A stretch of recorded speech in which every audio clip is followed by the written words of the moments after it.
ತುಂಬ ಜನ ರಿಕ್ವೆಸ್ಟ್ ಮಾಡಿರೋ ಮಶ್ರೂಮ್ ಪಲಾವ್ ರೆಸಿಪಿ ಇದು.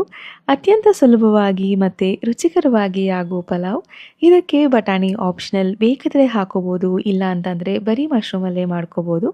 ಇದನ್ನು ಮಾಡೋಕ್ಕೆ ಫಸ್ಟು ಮಿಕ್ಸರ್ ಜಾರ್ಗೆ ಬಿಸಿನೀರಲ್ಲಿ ನೆನೆಸಿರೋ ಬ್ಯಾಡಗೆ ಮೆಣಸಿನ್ಕಾಯಿ, ಕೊತ್ತಂಬರಿ ಸೊಪ್ಪು, ಹಸಿಕಾಯಿ ತುರಿ, ಪುದೀನ, ಶುಂಠಿ ಬೆಳ್ಳುಳ್ಳಿ ಪೇಸ್ಟ್ ಮತ್ತು ನೀರು ಹಾಕಿ ರುಬ್ಬಿಟ್ಕೊಂಡು, ಪಲಾವ್ ಮಾಡೋಕ್ಕೆ ಇಂಡಸ್ ವ್ಯಾಲಿ ಬ್ರ್ಯಾಂಡ್ದು ಬಿರಿಯಾನಿ ಪಾಟ್ನ ಯೂಸ್ ಮಾಡ್ತಾ ಇದ್ದೀನಿ. ಇದು ಬಿರಿಯಾನಿ ಅಥವಾ ಪಲಾವ್ ಮಾಡೋಕ್ಕೆ ತುಂಬಾ ಚೆನ್ನಾಗಿರುತ್ತೆ. ಪ್ರಾಡಕ್ಟ್ ಯಾರಿಗಾರು ಇಷ್ಟ ಆದರೆ ಶರು ಅಂತ ಕೋಡ್ ಯೂಸ್ ಮಾಡಿ ಎಕ್ಸ್ಟ್ರಾ 12% ಆಫರಲ್ಲಿ ತೊಗೋಬೋದು.